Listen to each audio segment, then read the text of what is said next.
Hi friends, அனைவருக்கும் நெஞ்சார்ந்த வணக்கங்கள். இன்றைக்கி உங்களுக்காக ஒரு நகைச்சுவை கதை சொல்கிறேன், ஸ்கிப் பண்ணாமல் கேளுங்க. ஒரு பெரிய பணக்காரர் இருந்தார். அவருக்கு நிறைய வேலைக்காரங்கள் இருந்தாங்க. வேலைக்காரங்கள்லாம் சுறுசுறுப்பாக தான் வேலை பார்த்தாங்க. ஆனால் அந்த பணக்காரருக்கு திருப்தியே இல்லை. ஏதாவது ஒரு குறை சொல்லிக்கொண்டே இருப்பார். இப்படியாக வேலைக்காரங்களை மாற்றுறதும் அவங்கள குறை சொல்கிறதுமாவே இருந்தார். இறுதியாக அவர் என்ன பண்ணார்னா, இறைவன்கிட்டையே வேண்ட ஆரம்பிச்சிட்டாரு. விரதமெல்லாம் இருந்து, இறைவா எனக்கு ஒரு நல்ல வேலைக்காரனை கொடு, சுறுசுறுப்பான வேலைக்காரன் வேணும்னு சொல்லி வேண்ட ஆரம்பிச்சிட்டார். இறைவன் பார்த்தார். சரி, இவனுக்கு ஒரு நல்ல பாடம் கற்பிப்போம்னு சொல்லிட்டு இறைவன் பணக்காரருக்கு முன்னாடி தோன்றுகிறார். உடனே பணக்காரன் ரொம்ப மகிழ்ந்து இறைவா அப்படின்னு சொல்லி வணங்கி நிற்கிறார்.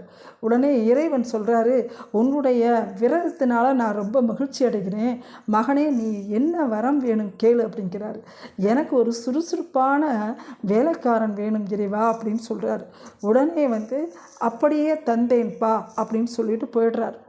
உடனே இந்த பணக்காரர் முன்னாடி ஒரு பெரிய பூதம் வருது. அந்த பூதம் எஜமானரே, உங்களுக்கு வணக்கம். நீங்கள் என்ன வேலை சொன்னாலும் நான் செய்கிறேன். எனக்கு சம்பளம் வேண்டாம், சாப்பாடு வேண்டாம். ஆனால் தொடர்ந்து வேலை இருக்கணும். அப்படி வேலை இல்லைன்னா நான் உங்களை சாப்பிட்ருவேன் அப்படின்னு அந்த பூதம் சொல்லுது. உடனே சரின்னு சொல்லிட்டு ரொம்ப திருப்தியாகி இந்த பணக்காரர் என்ன பண்ணுறாரு, வேலை கொடுத்து கொண்டே இருக்கார். வேலையை உடனே செஞ்சு முடிச்சுட்டு வந்துடும். பெரிய வீடு கட்டணம் பாரு, பெரிய வீதி கட்டணம் பாரு, இப்படி பல வேலைகள், பெரிய பெரிய வேலைகள்லாம் கொடுக்குறாரு. அது உடனே ஒரு நிமிடத்தில் எல்லா வேலையும் முடிச்சிடும். அடுத்தடுத்து வேலைகள் எல்லாமே ஆயிடுச்சு. பணக்காரருக்கு என்ன பண்ணுறதுன்னே தெரியல. அடாடா, இந்த பூதத்துக்கு என்ன வேலை கொடுக்க போகிறோன்னு சொல்லிட்டு இறுதி கட்டத்தில் அவர் என்ன பண்ணுறாருனா, நம்மளை சாப்பிட்ருமேன்னு பயந்துக்கிட்டு ஓட ஆரம்பிச்சிடுறாரு. இறைவா இறைவான்னு கத்திக்கொண்டு ஓட ஆரம்பிச்சிடுறாரு. பூதம் பின்னாடி துரத்தி கொண்டே வருது. கடைசியில் இறைவன் சிரித்து கொள்கிறார். அப்போ இந்த பணக்காரர் ஓடும்போது அவர் கண்ணுக்கு ஒரு நாய் தென்படுது. உடனே அந்த பணக்காரருக்கு டக்குன்னு அறிவு வேலை செய்யுது. உடனே அந்த நாயை நிப்பாட்டி, பூதத்துக்கிட்ட நிப்பாட்டி, இந்த நாயினுடைய வாலை நிமித்து, அதுதான் உங்களுடைய வேலை அப்படிங்கிறார். உடனே இந்த பூதம் நாய் வாலை நிமித்தி பார்க்குது.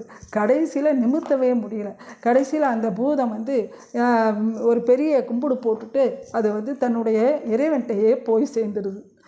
இந்த கதையிலேருந்து நமக்கு என்ன தெரியுதுன்னா, எது நமக்கு கிடைத்தாலும் அதை கொண்டு நாம் திருப்திப்பட வேண்டும் என்பது தான் இந்த கதையினுடைய கருத்து. அதனால் நமக்கு இருப்பதை வைத்து திருப்தி பெற்றுக்கொள்வோம். இந்த கதை உங்களுக்கு பிடிச்சிருந்துச்சுன்னா லைக் பண்ணுங்கள், கமெண்ட்ஸ் பண்ணுங்கள்.